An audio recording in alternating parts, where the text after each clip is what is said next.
देखो यार, अगर तुम लोग कोडी रोड्स के फैन हो तो ये वीडियो तुम्हारे लिए होने वाली है, क्योंकि गाइज एईडब्ल्यू में कोडी के कंट्रीब्यूशन को लेकर कोडी रोड्स काफी ज्यादा एंग्री हो चुके गए। गोल्डबर्ग के एईडब्ल्यू में पॉसिबल डेब्यू को लेकर टोनी खान ने उनके इंटरव्यू में बात की गई। एईडब्ल्यू के एनबीए प्लेऑफ के हिट कोलिजन के बाद कोलिजन की व्यूअरशिप ने 1 मिलियन क्वार्टर व्यूअरशिप ब्रेक कर दिया है।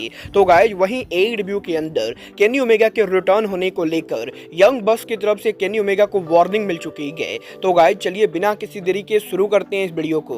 और सबसे पहले बात करेंगे एईडब्ल्यू के कोलिजन शो की। वेल गाइज बात करें एईडब्ल्यू के कोलिजन शो की तो गाइज जैसा कि आपको याद होगा, लास्ट वीक जब एईडब्ल्यू ने उनका कोलिजन किया था तो एईडब्ल्यू के कोलिजन शो को करीबन 4,61,000 व्यूअरशिप मिली थी। बट यहीं इस बार जब एईडब्ल्यू कंपनी ने एनबीए प्लेऑफ के बाद उनका कोलिजन किया तो एईडब्ल्यू के इस हफ्ते कोलिजन की व्यूअरशिप पिछले 9 महीनों में एईडब्ल्यू की हाईएस्ट व्यूअरशिप बन चुकी है। और गाइज लास्ट ईयर जुलाई महीने के बाद यहाँ पर ये पहली बार हुआ है जब एईडब्ल्यू के कोलिजन शो को 6 लाख से ज्यादा लोगों ने देखा है। और गाइज ओवरऑल एईडब्ल्यू के इस हफ्ते कोलिजन की व्यूअरशिप करीबन 6,21,000 के बराबर थी, जो कि पिछले 9 महीनों में एईडब्ल्यू की हाईएस्ट व्यूअरशिप है। बट गाइज बात करें अगर यहाँ पर क्वार्टर व्यूअरशिप की तो गाइज जैसा कि मैंने आपको ऑलरेडी बताया था, एईडब्ल्यू के इस हफ्ते का कोलिजन शो एनबीए प्लेऑफ के बाद ब्रॉडकास्ट हो रहा था। और गाइज यहाँ पर क्योंकि एईडब्ल्यू का कोलिजन शो एनबीए प्लेऑफ के बाद ब्रॉडकास्ट हो रहा था, गाइज इसीलिए एईडब्ल्यू कोलिजन की ओपनिंग क्वार्टर व्यूअरशिप इस हफ्ते करीबन 1.3 मिलियन थी। और गाइज यहाँ पर कोलिजन के ओपनिंग के ऊपर शो के ऊपर स्वर्ग विसर्जन के प्रोमो सेगमेंट को करीबन 1.3 मिलियन लोगों ने देखा, जो एईडब्ल्यू कोलिजन के हिस्ट्री की हाईएस्ट व्यूअरशिप है। वेल देखना बहुत ही दिलचस्प होने वाला है कि एईडब्ल्यू कोलिजन के 9 महीने में सबसे ज्यादा व्यूअरशिप पाने के बाद एईडब्ल्यू का अगला हफ्ते का कोलिजन कितना व्यूअरशिप पाता है। बट गाइज चलिए फिलहाल आगे बढ़ते और बात करते हैं एईडब्ल्यू के फॉर्मर सुपरस्टार कोडी रोड्स की। वेल गाइज ये बात तो हम सभी लोगों को मालूम है, कोडी रोड्स रेसलिंग इंडस्ट्री के उन रेसलर्स में से गए जिन्होंने एईडब्ल्यू कंपनी को बनाने में काफी बड़ा इनपुट दिया था। और गाइज कोडी रोड्स को एईडब्ल्यू का वन ऑफ द फाउंडर माना जाता है।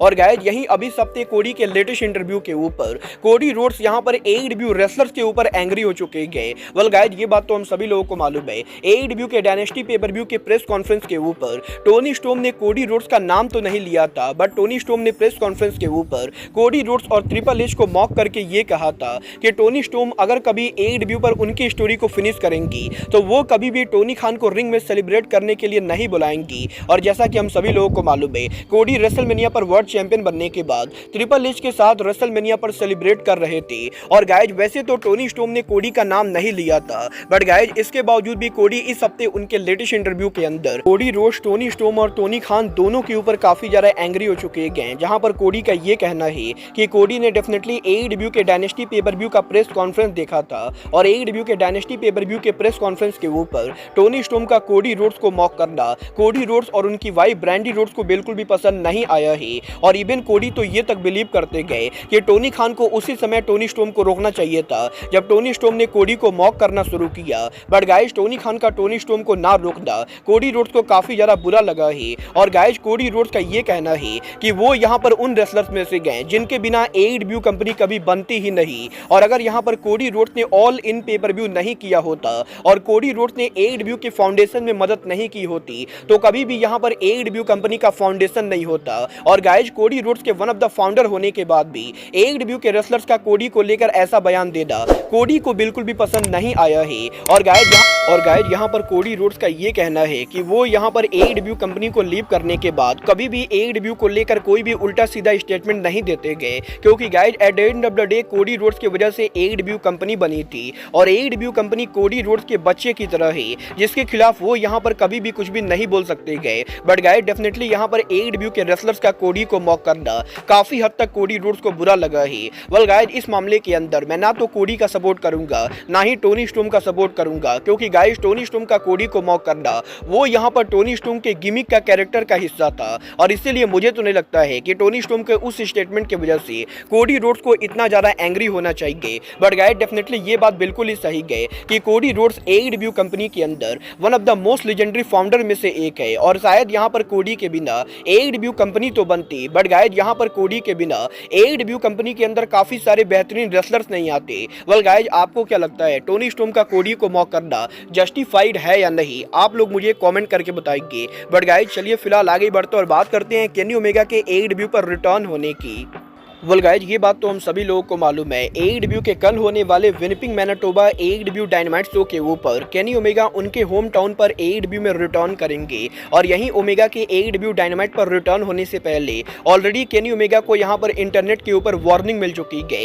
वेल, इस हफ्ते AEW के EVP यंग बस के द्वारा केनी ओमेगा के रिटर्न अनाउंसमेंट के ऊपर रिएक्ट किया गया है, जहाँ पर यंग बस का ये कहना है कि वो यहाँ पर डेफिनेटली डायनामाइट के ऊपर केनी ओमेगा से मिलना चाहेंगे। और जिस तरीके से यंग बस का ये ट्वीट सामने आया है, इनडायरेक्टली यंग बक्स यहां पर ओमेगा को वार्निंग दे रहे गए कि वो यहां पर अगर AEW के डायनामाइट शो के ऊपर द एलीट के बिजनेस में इंटरफियर करते गए तो केनी ओमेगा का भी वही हाल होगा जो टोनी खान का हुआ था। और इवन यहां पर टोनी खान ने भी उनके इंटरव्यू के अंदर केनी ओमेगा के रिटर्न को लेकर ये कहा है कि AEW के अंदर द एलीट और टोनी खान के बीच में जो हुआ है, उसके बाद टोनी खान ने पर्सनली यहां पर केनी ओमेगा से फोन कॉल पर बात की थी। और जब यहां पर ओमेगा और टोनी खान के बीच में बात हुई थी तो गाइस केनी ओमेगा ने ये मेक श्योर किया था कि वो यहाँ पर डेफिनेटली इस पूरे मामले के अंदर टोनी खान के साथ खड़े गए और वो यहाँ पर डेफिनेटली इस पूरे मामले के अंदर द एलीट को टोनी खान के लिए हैंडल करने वाले गए। और कुछ इस तरीके से टोनी खान और यंग बस दोनों के द्वारा ये हिंट हो चुका है कि AEW के अंदर पॉसिबली कल होने वाले डायनामाइट शो के ऊपर हमें ओमेगा और एलीट का कन्फ्रंटेशन देखने को मिलेगा।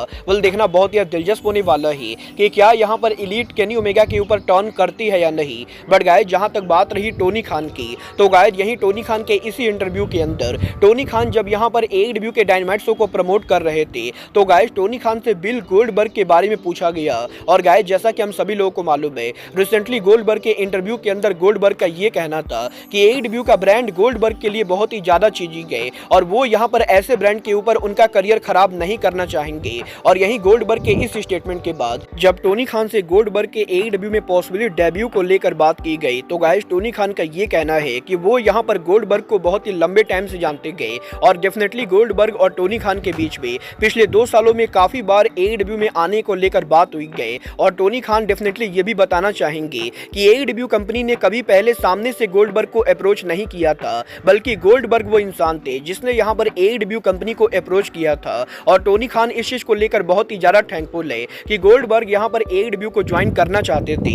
बट गाइज, पिछले 2 सालों से इन दोनों के बीच में काफी बार गोल्डबर्ग के AEW में आने को लेकर बातें हुई गए। और गाइज, यहाँ पर टोनी खान का ये कहना है कि गोल्डबर्ग जिन टर्म्स पर AEW कंपनी को ज्वाइन करना चाहते गए, AEW कंपनी उन टर्म्स पर गोल्डबर्ग को नहीं ला सकती गए। बट गाइज, यहाँ पर इसका मतलब ये बिल्कुल भी नहीं गए कि टोनी खान फ्यूचर में गोल्डबर्ग को AEW में लाने का नहीं सोचेंगे। But guys, definitely Tony Khan ये देखकर बहुत ही ज्यादा शौक है कि गोल्डबर्ग ने AEW के ब्रांड को चीजी कहा है, क्योंकि गाइज जब भी गोल्डबर्ग और AEW के प्रेसिडेंट टोनी खान के बीच में बात हुई गए तो गोल्डबर्ग हमेशा AEW के ब्रांड की काफी तारीफ करते गए। और गाइस, टोनी खान के पीठ पीछे किसी इंटरव्यू के अंदर गोल्डबर्ग का AEW के ब्रांड को चीजी कहना, ये चीज देखकर टोनी खान काफी ज्यादा शॉक हुए ही। Well guys, overall Tony Khan के इंटरव्यू का ये कहना है कि टोनी खान डेफिनेटली फ्यूचर में भी गोल्डबर्ग को लाने के बारे में सोच सकते गए। वेल, आपका क्या लगता है, टोनी खान को गोल्डबर्ग को लाना चाहिए या नहीं? आप लोग मुझे कमेंट करके बताएंगे। बट गाइस, अब आज के इस वीडियो में बस इतना ही। मैं मिलता हूं आपसे अपने अगले वीडियो में। बट गाइस, तब तक के लिए good bye, good night and bang.